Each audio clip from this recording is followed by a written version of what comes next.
Here it is. Here's the opinion. You should date the girl that's closer, and if you want to date the other one, you should move.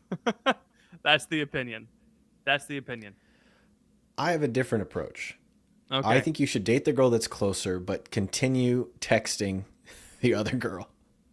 And then you invite them both to the prom. Yes, yes, yes. Yes, yes, yes, yes.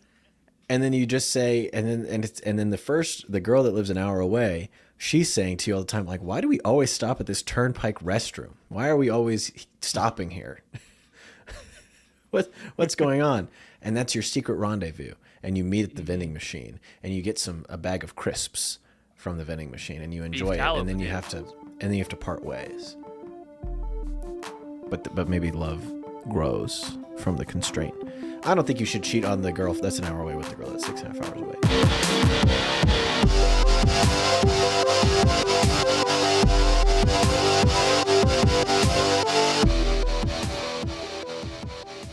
Welcome to The Crunch, the only podcast where everything's computer. It's your boy Ethan. And I'm Patrick. Oh, I loved that. That was so good. I've been telling everybody. Everything's computer. I've been saying this for a long time. This is the first step of the Butlerian jihad. Speaking of computer, I wanted to talk about Blessed Carlo Acutus for a second. Okay. And Hallow, the app. Okay. The app. Wow. So you're really trying to get me riled up on a Thursday afternoon. Hallow was number 2. Listen, this is what I'm saying. All right. Hallow is number 2 on the App Store.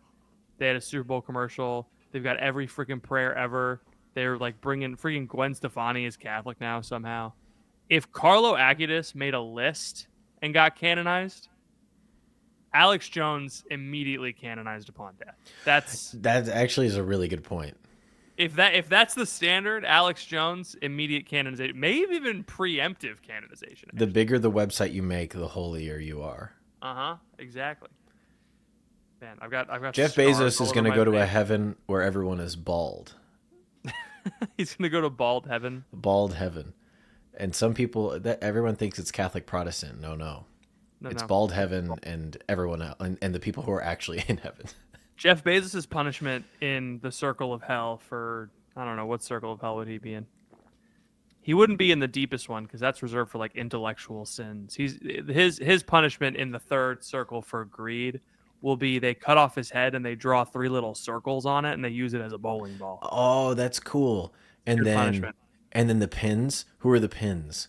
Ooh, who would the pins be? Maybe like it's just 10 Mark cronies. Oh yeah, I was gonna say they take all the plastic from his current girlfriend and they mold it into a bowling pin. In hell. Yeah.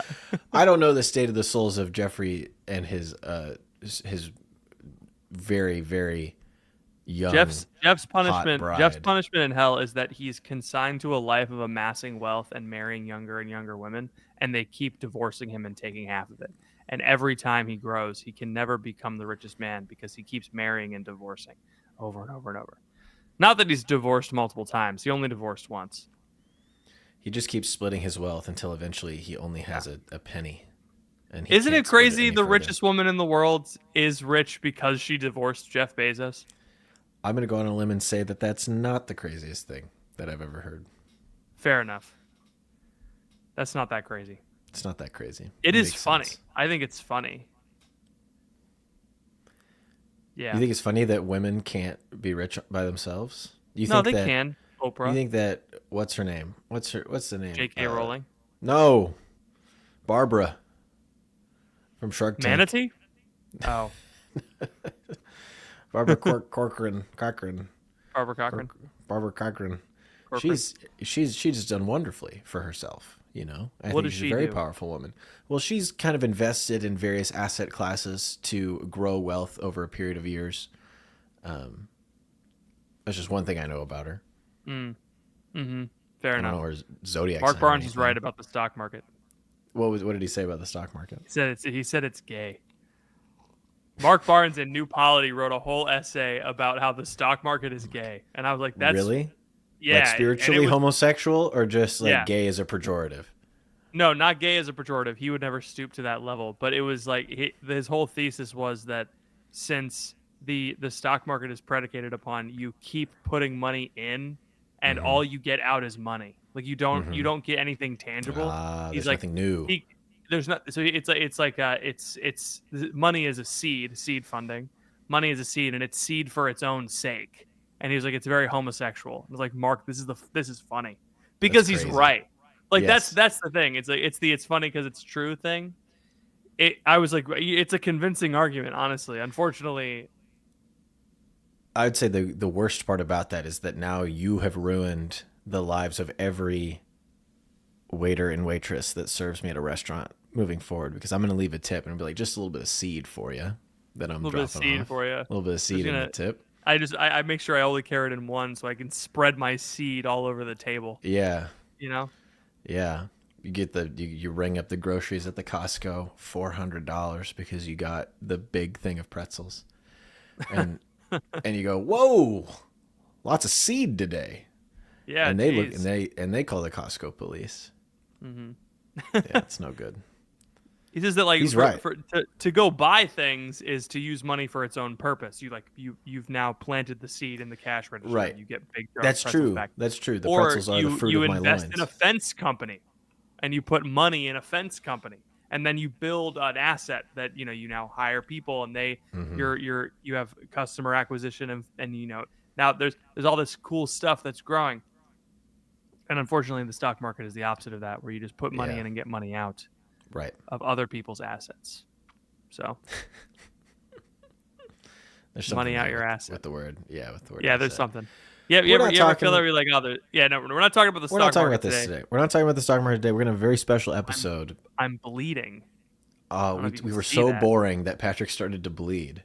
No, my beautiful baby girl, my beautiful daughter, clawed me this afternoon with her. 11 from Stranger Things. You tried to podcast and you got a nosebleed and you passed out. I never saw it. I was more of a Daredevil guy when that was coming Stranger out. Things is a show about a young girl who tries to podcast but can't because the government is trying to lock her up. My sister-in-law looks like 11, or at least she did. Mm-hmm. And so I've always felt a spiritual kinship with Stranger Things because my sister-in-law looks like Millie Bobby Brown.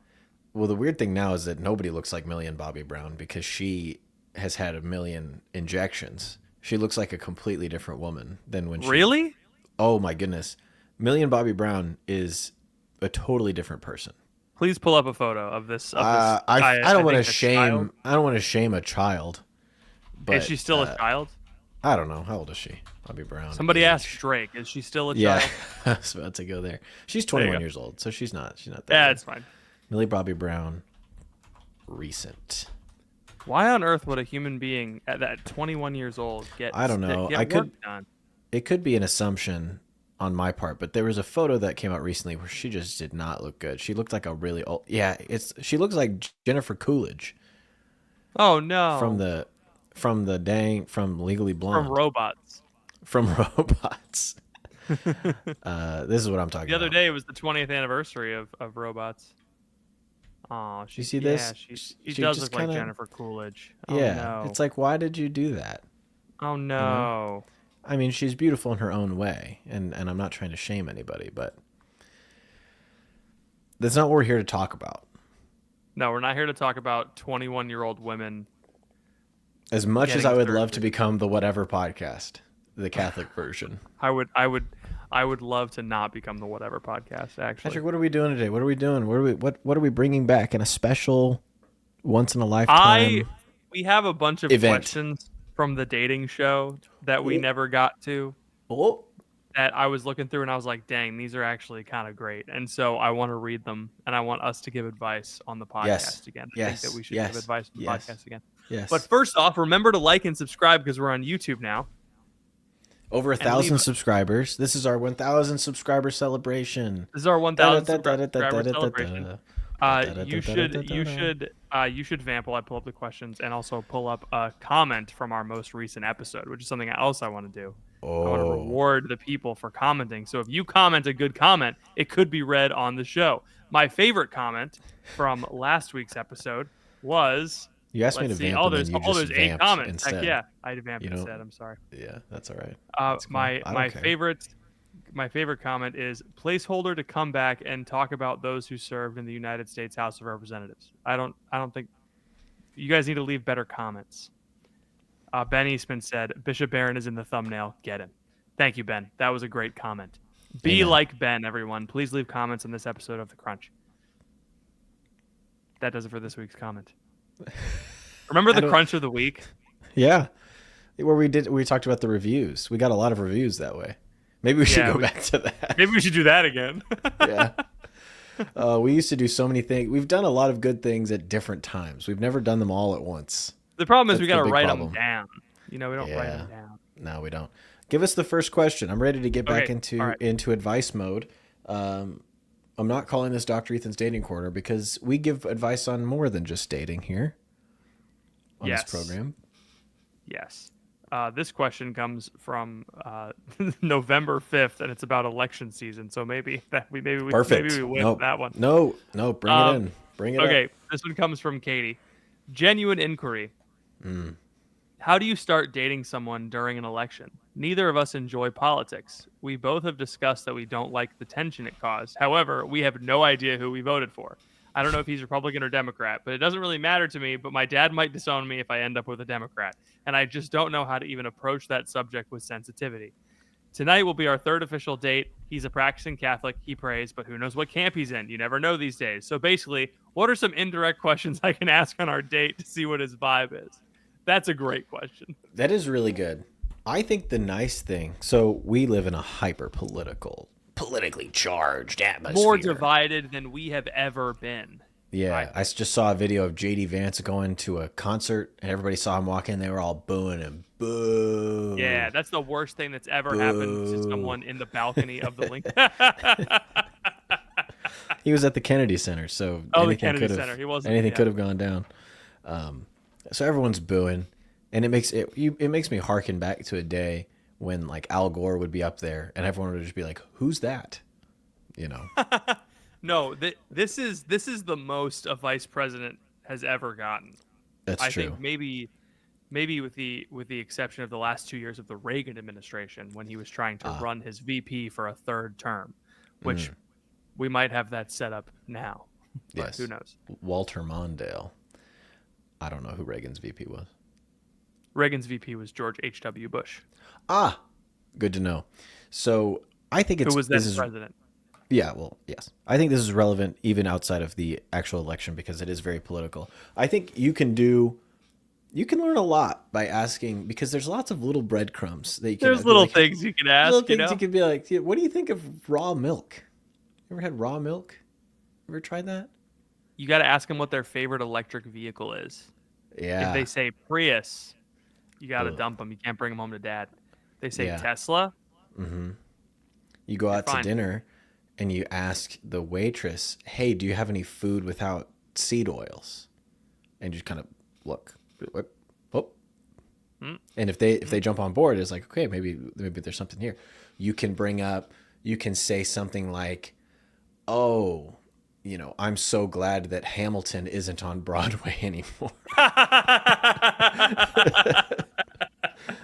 That's maybe not as subtle as it could be. You could ask usually like, what's your favorite musical? That's a good one. What's your favorite musical? That is a good one. That's a great one because if they come out swinging with Hamilton, then you're like, ooh. If they answer too quickly. Then you might be on a date with a homosexual. But if they say something like, "Oh, my favorite musical is," if they say, "Oh, I've only seen one musical," and it's like Chitty Chitty Bang Bang, or West Side Story. I've never seen West Side Story. Sound of Music. That's a very safe answer. That is a safe answer. Yeah. Guys and Dolls. Never seen that. You were in Guys and Dolls. I was the main character. I was the title character. I was one of the guys. Yeah. You got it. I still think about that play because I really wanted one of the lead roles, but in the we did like a cold read where we read through the whole script, and I randomly got picked to read this one character, and the line delivery was so good that I was instantly cast as that character, like some side character. Like I was like, I should have pulled that. I should have pulled my punch. You were too good. like everyone, the whole group laughed, and then the director of the theater, it was one of like the community theaters. The director of the theater was like, "I know what role you're playing," and I was like, dang it, I didn't want that one. Suffering from success. What are Humble some other brag. things? What are some other ways that people can suss out, political affiliation without it getting too contentious? For longevity's sake, I don't think we should just stick with the crunchy stuff, because that used to be left wing and now it became right wing, and it could swing. The pendulum could swing back. Who knows? It always does. I think. Ask them a favorite podcast. That's an easy one. Favorite podcast. What podcasts do you listen to? And they'll probably hold back on the conservative ones. But if they go like, I don't really listen to podcasts, they're a lefty. You can also ask something like, what's your favorite? What's your comfort TV show that you watch? That's a pretty big. If they say RuPaul's Drag Race, if they say Seinfeld, you're in the clear. If they say the Bachelor, dangerous. This is more than just political. This is like a worldview I do think thing. Watching The Bachelorette might be a sin. Yeah. I do think that might be the case. Yeah. Yeah, I think the Bachelor, the favorite TV show one. You could just come right out and like bring up a transgender celebrity and just misgender them. I think that's what you should do. That they just go for the jugular there. You could try a great joke that I came up with and I put on X that nobody liked. It said, transgender with allergies be like, my pronouns are Z Zyrtec. It was a little bit of a head scratcher. It's a bit of a head scratcher if you don't hear it out loud, but if you say it, Z Zyrtec, yeah. The Z Zyrtec is pretty funny. Well, the Z Zyr pronoun thing is kind of out of vogue. I was taking Zyrtec and I thought in my delirium that maybe I could make a joke, but I did walk out of church the other day and saw my windshield was just yellow, and I was like, poor Ethan. Yeah. It just rained. It rained so much one day, and it was all on the trees. It was all on the trees, and it was safe there, and it lived there. And then the rain comes down, and then it just goes. The moisture makes it go in the air everywhere. Yeah. And it's gonna be really windy tomorrow. So I'm gonna load up tonight. I'm gonna take as many experimental drugs as I can. Ask them if they want to go to Steak and Shake, and if they say yes, because apparently Steak and Shake is based now. I don't know if you saw that. I saw that. They just went, which I think is an interesting strategy for a brand. They're like, yeah, Steak and Shake is MAGA now. It's like, okay, all right, fine, whatever. I wish more businesses would take that stance. That's not the weirdest thing that's happened in the last 2 months. Yeah. They changed the name of an ocean. Cool. You could do that. You could say I went on a cruise recently. It was like a cruise to Mexico. We left from Miami and then we went through the Gulf of and then just see what they fill in with. If they say Gulf of Mexico. And don't immediately you dead name a person and then dead name the Gulf of Mexico. Yeah. And then just drive through a construction site and just kind of say like, it's so good to see so many American construction workers. Dude, a friend, I don't know, maybe I can tell this story on the podcast, but a friend of mine, him and his wife were walking through their neighborhood, and this like kind of lefty couple came up to them and they were talking and they were like, so how are you? They're both Hispanic. That's important for the story. They were like, are you guys okay with like Trump's whole new thing? Like, are you guys doing okay with Trump's whole new thing? And they're like, oh yeah, we're both like citizens. We were born here. And they go, yeah, but still. My favorite part is that my friend is Puerto Rican. That's so funny. He couldn't even get deported if they wanted to deport him. He just go to Puerto Rico, which is part of America. Yeah, but still. Yeah, but still. There's nothing like leftist racism is funnier than right-wing racism. Right-wing racism is just sad. Like they just post a picture of JD's wife and they say something nasty. But left-wing racism is fun because they're trying. You know, they're trying to be really polite. Yeah. They're tripping over themselves to not do something, but in doing so they reveal that they still think of these people as sufficiently other than themselves so that they can't act normal, Yeah. Which is that was not Martin Luther King Jr.'s dream, I will say. Content of the character. Yes. Sweet. I think we've sufficiently figured out how you can identify libs. If you tell them about your Hispanic parents and they ask you if you're going to get deported, if they make a joke, they're right wing. Okay. This is the next question. I'm ready. Here's my conundrum. I met a cute girl. Well, great. You're doing all right then. Easy. A couple weeks ago in a city 6.5 hours away from where we live. She's a How Christian did you? I know, right? Just ran into her. I just hopped on a Greyhound and just chucked it over. We were both at the Turnpike restroom and we chatted each other up. She's a Christian, works at a pro-life crisis pregnancy center. The problem is I also met and went out with a girl who lives only 1 hour away. The first girl and I have been texting, but the second girl has agreed to go on a second date. All things being equal, the only reason I would pick one girl over the other is one is closer. Should I keep texting the first girl, go on a video chat date until me and the other girl possibly commit, or should I explain to the first girl I met someone else and focus on the second girl? What do you think? Oh, I have a headache. I don't know. I can't tell you what to do. This is kind of up to your preference. There's not a right or wrong answer here. There's what do you want is the question. Do you want to date someone you like more but lives 7 hours away? Or do you want to date someone that you like well enough but lives an hour away? What do you want? Who do you like more? Circle it on the Post-it note and then pass it back to me in class. I think he should just go for the closer one.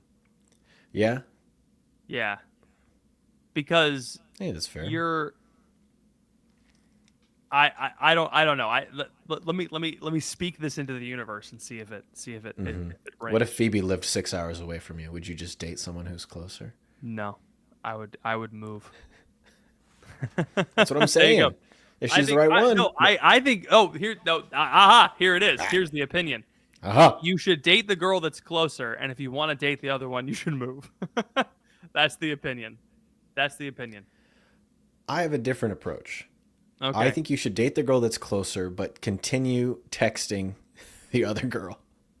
And then invite them both to the prom. Yes. Yes.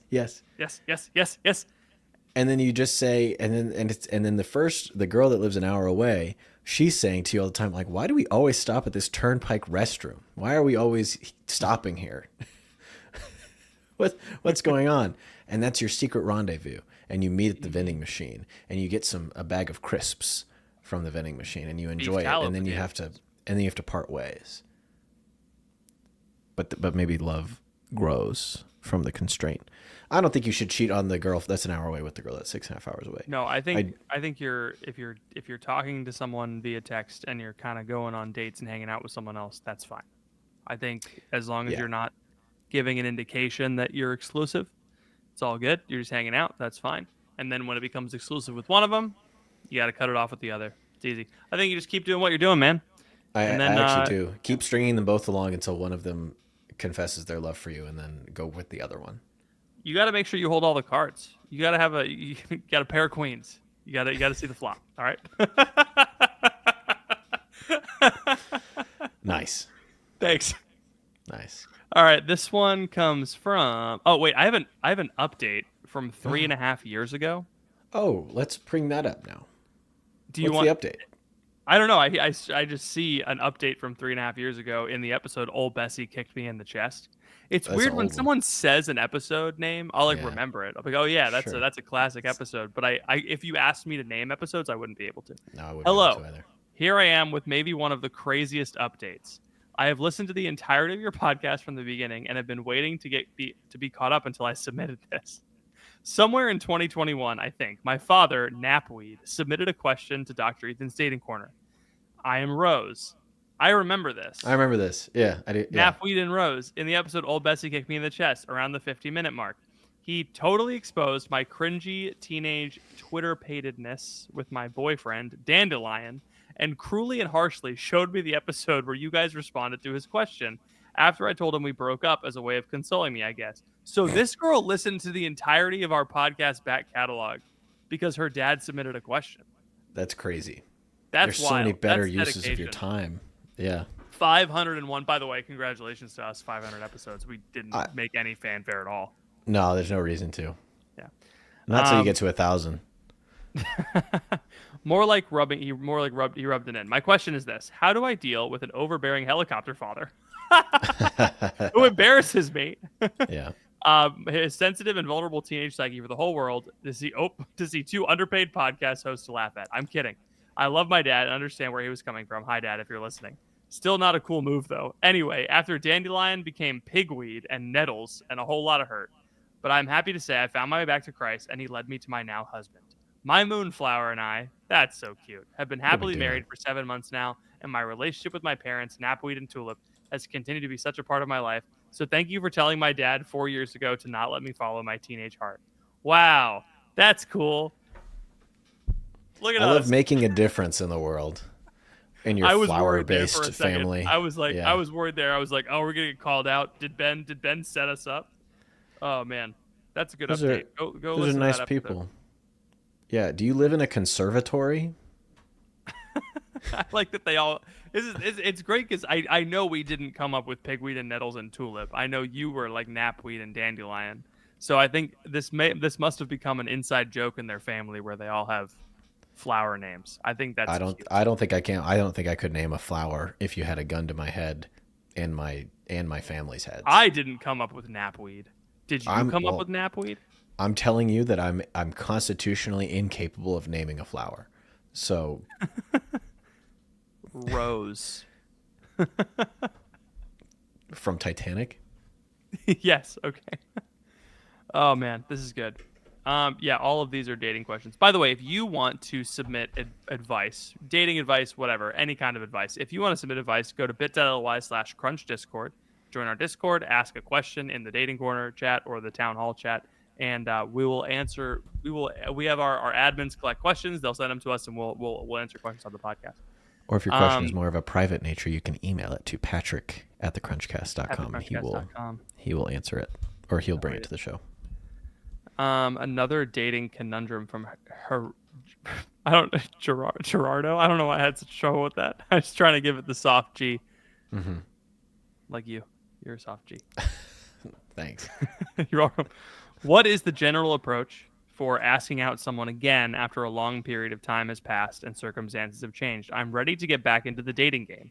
For those of you who know about my previous dating issue, we don't. So thank you for filling us in.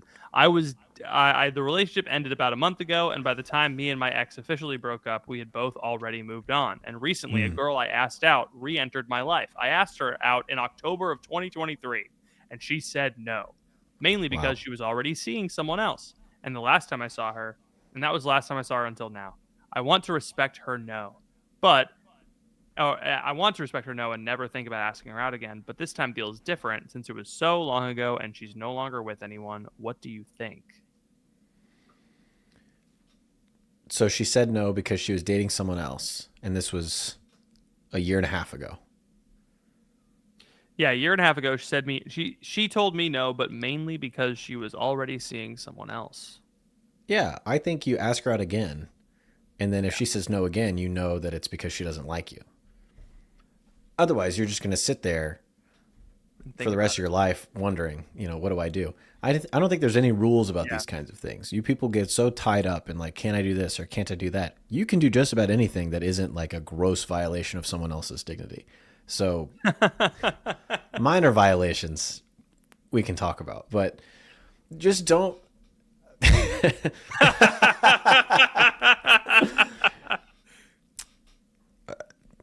Yes. Anyway, small violations. Small violations. Everyone is so worked up about what they can or cannot do, Patrick, and I think this is a small way of thinking about life. Life is not about what I can or can't do. Life is about what is all the possibilities that are open to me in the world in front of me. This woman is one of billions on the planet Earth. And so you can just go up to her and you can say something to her and she can say, never talk to me again. I hate your guts. And you will still be okay.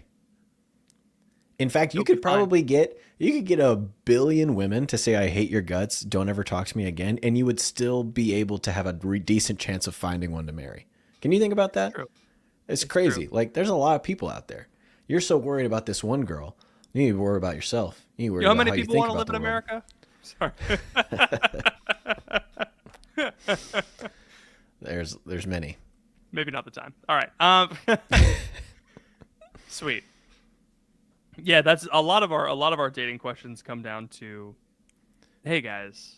The rules you're making up are it's all in your head. Yeah. This is true for everything. I saw a post on the Yard subreddit because there's a t-shirt that the Yard podcast made where Slime is on the back smoking out of a crack pipe. And it's a very funny shirt. In the front, it says Girls Night. Or on the back, it says Girls Night. And then it's him smoking out of a crack pipe. It's a very funny shirt. And someone posted on the Yard subreddit, and they were like, hey guys, I usually wear this shirt on Thursdays when the podcast comes out, but I'm worried what people on my college campus will think. What should I do? And it's just like, you're an adult in college. You can wear a shirt with a crack pipe on it if you want to. Why are you asking the internet? Why do you care what the internet thinks about your decision? And also, why do you care what your college campus thinks about your decision? Just wear the crack pipe shirt or don't. You know? Maybe don't. But I can't think of any decision in my life where I would go to the internet and be like, hey guys, I don't know what to do. But that's maybe why I'm on this side of the microphone.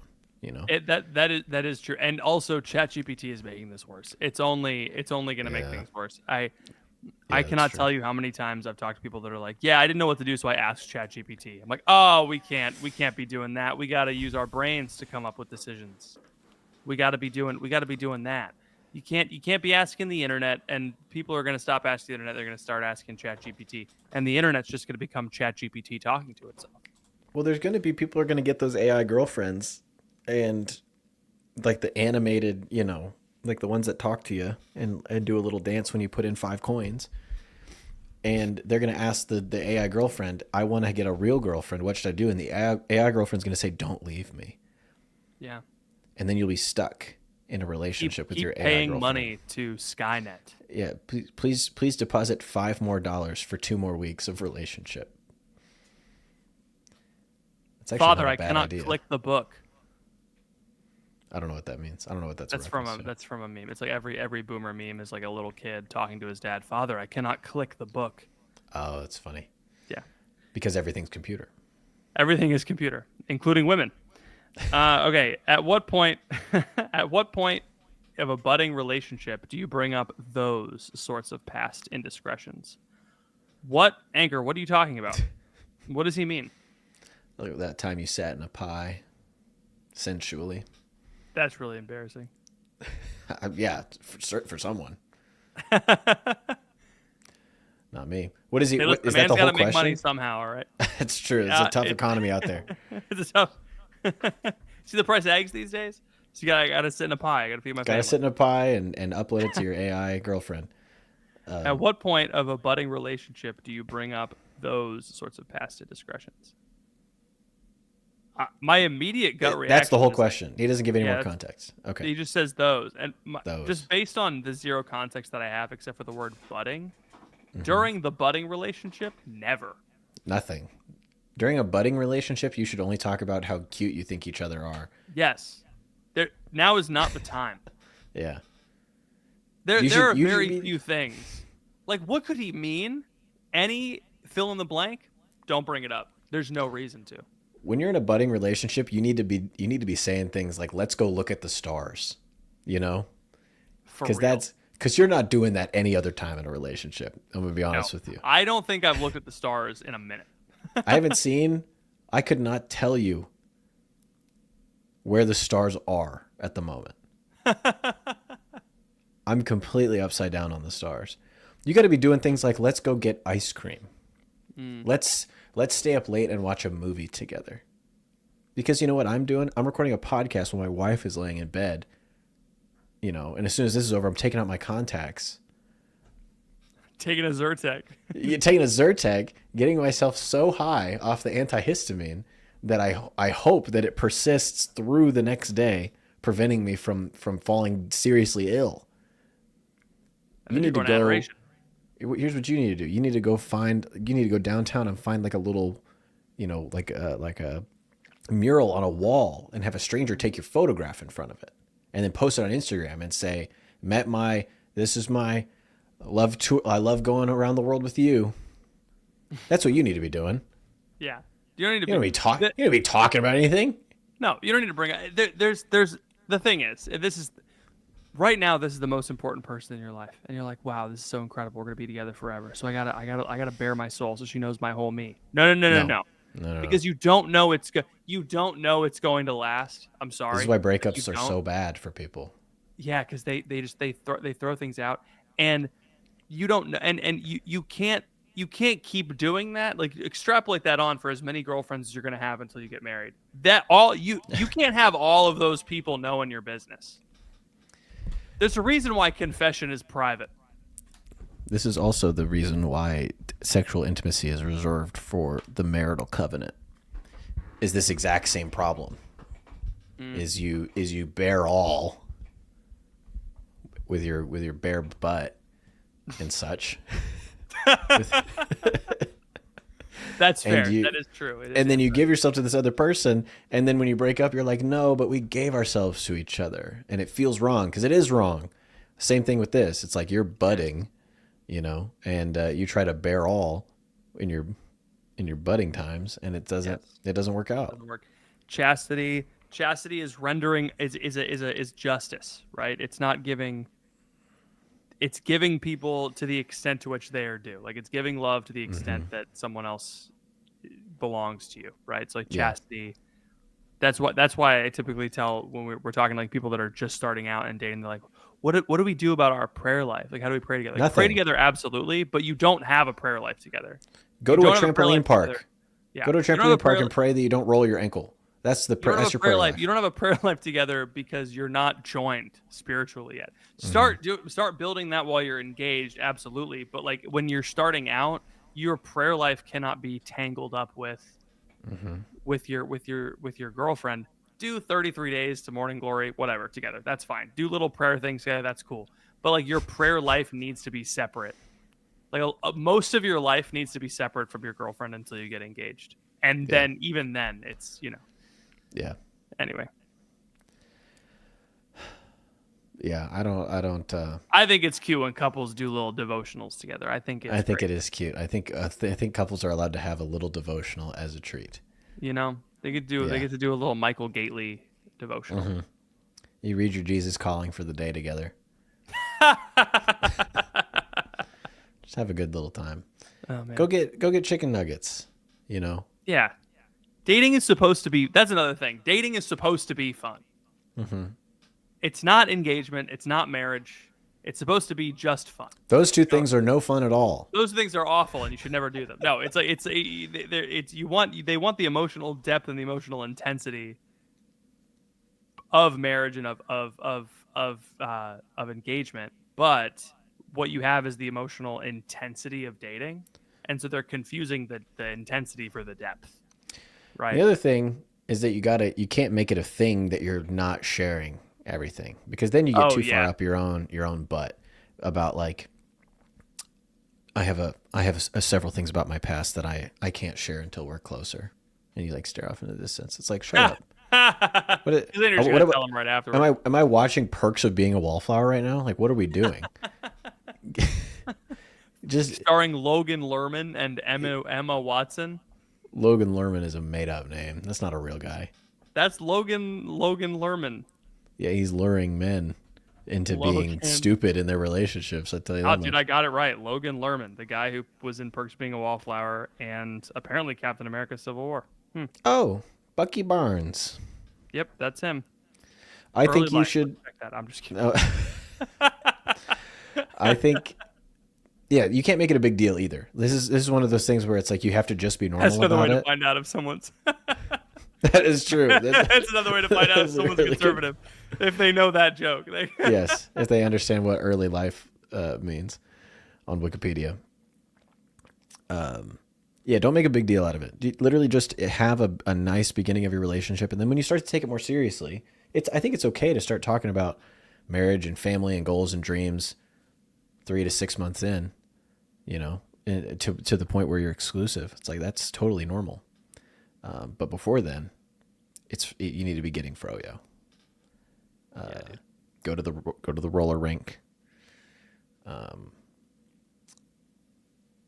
Go to the dog park. Just picture 1950s TV show movie set in the You need to be in doing. You need to be in an Archie comic.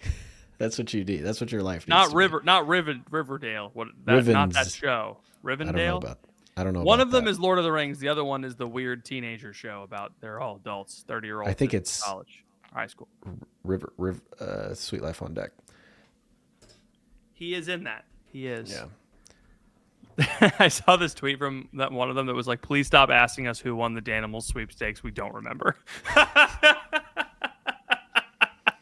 Oh, that's so good. That would have been the best. To win the Danimal sweepstakes? Well, to hang out with Dylan and Cole Sprouse for a day, because they probably would have given you some weed, and they probably would have, hooked you, because they had so much money and they were so young. They probably could have been like, "You want some weed?" And you would have been like, "Yeah, Dylan and Cole Sprouse, let's smoke weed on the Disney cruise ship." So one story about they weren't on the cruise ship, I don't think. Oh, I thought it was you get to go on a cruise with them, and they had to be your friend for a week. I can't imagine that would be. It was like a week-long Make-A-Wish because you drank poison yogurt, you know? Funny story about Dylan and Cole Sprouse. So my friend Matt was at Disney World. This is when we were younger, and they were riding. They were about to board Big Thunder Mountain, and they were like, "Please leave, like, attention." They heard someone say like, "Oh, leave the back row empty. Like, don't load anyone on the back row."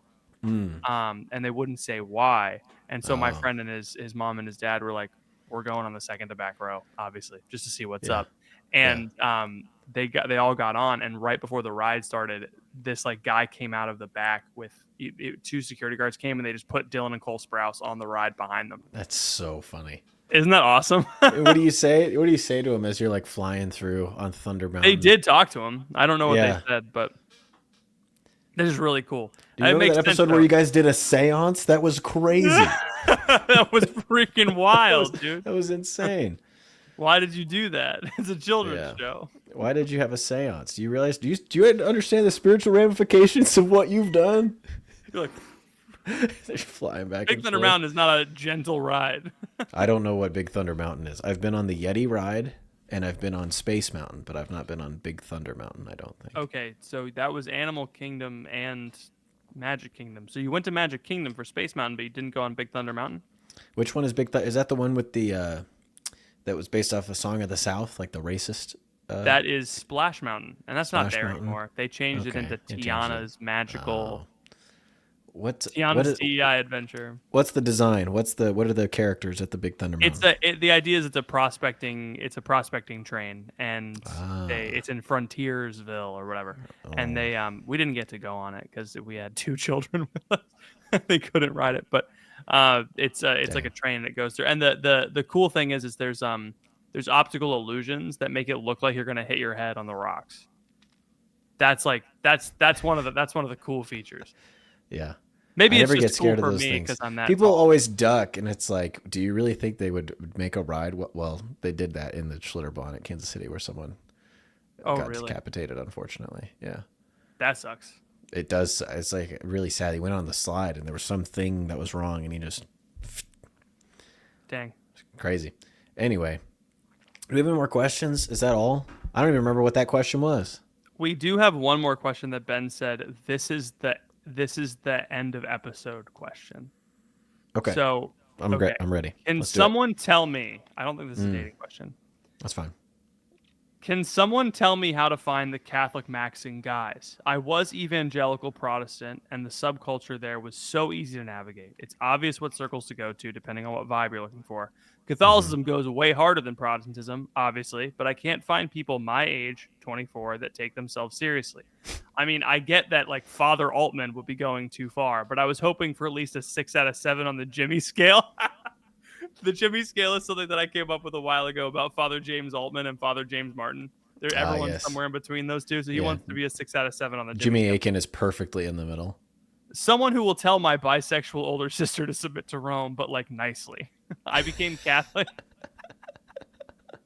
She'll grow out of it. I became Catholic at Pentecost this year at a great FSSP parish, but I don't live in that city anymore. There's a TLM here. It's not as established. I had trouble getting connected. There are definitely more people at the Novus Ordo parishes, and I'm trying not to be super extra and judgmental because I recognize how annoying that could be. But my goodness, Eucharistic ministers make me want to die. Anyway, do I really commit to the TLM parish and give it time? Should I make it to the NO parish, the Novus Ordo parish that at least doesn't have female altar servers? Man, this guy really went both feet in. Is there some other way to navigate Catholic subculture? What do I do? This was sent yesterday at 1:57 a.m. That's a great. Thinking about this. Brother is hurting. Are we sure this is a guy? It's a fella? Oh, I don't know. I did kind of sorry. I did assume that the super trad convert was a guy. You never know these days. Women are getting more and more extreme. More and more based, yeah. I don't know if it's a guy. Okay. Let's assume it's a guy and try to make our advice gender neutral. Okay. So you're going to want to join a group. Well, it's actually, the advice is totally different for a man and a woman, because when you're a woman, just give both advice, because we have men and women that listen to our show. That's true. If you're a woman, you need to be very careful about whatever friend group you join, because they're all going to try to date you. All of them. Yeah. So you have to be very discerning with who you throw your lot in with. Oh my God. If you're a man, it doesn't matter. You can do whatever you want. Because you're just going to try and date the girl. Because you're going to try to date whatever girl shows up. I don't know. I think I think you're coming from a Protestant worldview, which is the church that I'm at defines my community, which is not really the case in Catholicism. Someone can go to a parish that is a total flop with regards to liturgy and community, but be a very strong and faithful Catholic. And someone can go to a TLM parish or a super reverent Novus Ordo simply because it's just the closest church to them and they have no real interest in anything. And so, like, have you seen those Catholic match profiles where it's like, I'm a TLM Catholic, I agree with the church on the Nicene Creed, but not on premarital sex and contraception? It's like, whoa, wow, okay, cool. Yeah. TLM only, fornicating. All right. Yeah, Nick Fuentes viewer. Boom. So I think you have to broaden your scope. You're not going to find your community at the parish level per se. Yeah. You need to find other ways and other places that young Catholics are hanging out in your community. So you can start with the diocesan young adult group. You can also start with different organizations. So try the Knights of Columbus. Try going to the, like if you're Catholic radio, if there's like a local Catholic radio, do they have any events that they're putting on? Is there are there any speakers coming to town? Can you like go to a talk that like a Lenten mission and then kind of scope out and see who's there? Are there people who volunteer for youth ministry? You know, because oftentimes you can find some young adults that volunteer for youth ministry. There's different things. So you just got to try and think about what you're interested in, what you care about. And if you just try to go to things, not just at one parish, and don't just limit yourself to Sunday Mass, but think more holistically, that will be a better way to locate other single people, because they're going to Mass and they're checking out, they're leaving. Nobody's staying around for donuts or anything as a single person. So volunteer for the high school youth group, because that's where all the young adults go. The young adults never volunteer for middle school. It's a shame.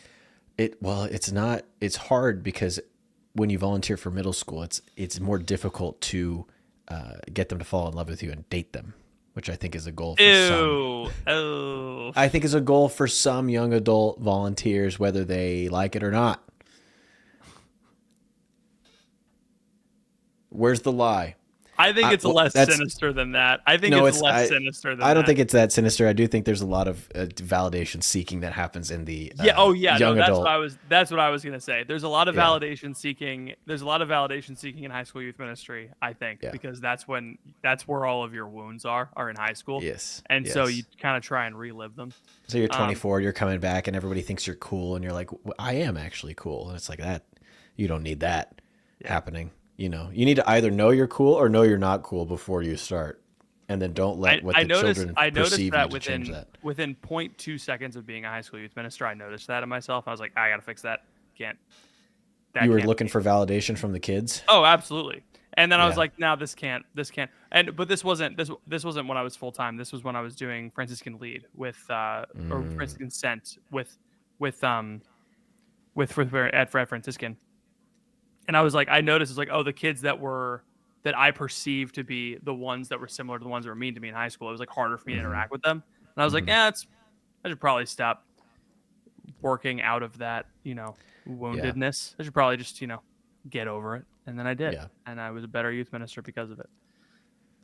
I think if you want to find Catholics who are more like you, you should just take your friends that aren't Catholic and then make them Catholic. Is probably. And how would they go about doing that, Ethan? Well, they go to convinceyourfriends.com. Convinceyourfriends.com. Convinceyourfriends.com. Link is in the description. Sponsored by us. This episode of the podcast is sponsored by convinceyourfriends.com. Go to convinceyourfriends.com. We're doing a sale this week on convinceyourfriends.com. I didn't tell you about it. We're doing great. Yeah, I want to try it out for this week. So until I announced it, I'm announcing it tomorrow. This is coming out on Sunday. Okay, yeah. So it'll be for this whole week. Yeah, it'll be for this whole week. The Convince Your Friends boot camp, which is normally $99, is going to be pay what you want. Oh. So it is $1. Like the toolkit was free. If you wanted to donate, you could. This is going to be pay what you want. So it's at least $1, but it's pay what you want. I want to see what people value this at. And so $10. It's pay what you want for the week, and then $20. Yeah. Let me know. Pay what you want, and then we want people to get a lot of value out of it, and so we're doing pay what you want for the week, and we'll see if that sticks around. There you go. I'm trying to think of other ways that you can summon Catholics out of the forests to come hang out with you and spend time with you. It's really hard if you're not coming from an established mission field already. Like if you were in Focus, you can find other Focus people. If you did youth ministry, you can connect with the other youth ministers in the diocese that did things. But if you just converted and you're coming in raw, you really have to just start trying stuff. And eventually it might be for you, it might be the Diocesan Young Adult Softball League. That might be your thing. For me, that's the exact opposite of where I want to spend my time, because not because I don't like those people. It's just I don't want to do that. I don't want to do that. And so like I'm not the type of guy that would enjoy playing softball on a Tuesday night. I don't like a sport where you have to make it even for everybody. Softball, kickball, like men and women are both playing, volleyball. Oh, yes. Yeah. I would much rather play like soccer, full speed, basketball, full speed, and just, whoever can keep up. But then you got to play, we're going to play kickball. Why? Why are we playing kickball? Kickball is fun for the kids. Oh, and the guys can't bunt. Okay, maybe women should be faster. Like, why are you're okay, we're going to play this game. Actually, we're not playing this game. We're going to play a different version of the game that you can't be good at. It's like, well, okay. We could have solved the NCAA high school sports controversy by just bringing in advisors from diocesan softball leagues. Like, no, we can't have men and women playing together. It's not fun. Yeah. It's not fun. You have to handicap the men, or you give the women brain damage. That's the only two options. Ultimate Frisbee is a good one. You can play Ultimate Frisbee mixed genders. Oh yeah, that's easy. Yeah. For the most part. Yeah. That one's good. Regardless, spike ball. Yeah, the Diocesan Spike Ball League. Mm-hmm. The Diocesan Spike Ball League. I'm just thinking about stuff I like to do now. Yeah. You got to try stuff. Maybe go to the Crunch Discord and make some friends there, because we got a lot of 6s and 7s in that chat. So come on down. On every scale you can think of. Yes. That'd be my final advice. We can wrap up the show. Thanks for converting to Catholicism. We're glad to have you. Let us know how we're doing. Do a 5-star review. Yeah. If you like the show, make sure to subscribe on YouTube. If you want more of this, you're like, wow, I listened to all 501 episodes and I don't know what else to do. I'm out of podcasts. Great news. We have a bonus podcast that comes out every week, and you can access it for, how much is it? Right now it's $10 a month. Right now it's $10 a month. Wink. Right now it's $10 a month. So for the price of less than a cup of coffee, about a cup of coffee a week, you can get an extra episode of The Crunch for $10 a month. Patreon.com/The Crunch. Incredible. Patrick, do you have anything else for the people? Yes, today I maxed out the leg press machine at my gym. It was a great feeling. It was incredible. I maxed it out, did 5 reps of 400 pounds. So that's my news for the day. I'm getting strong. Congratulations. Thank you all for listening. Please pray for us. We'll be praying for you, and we'll see you all next time.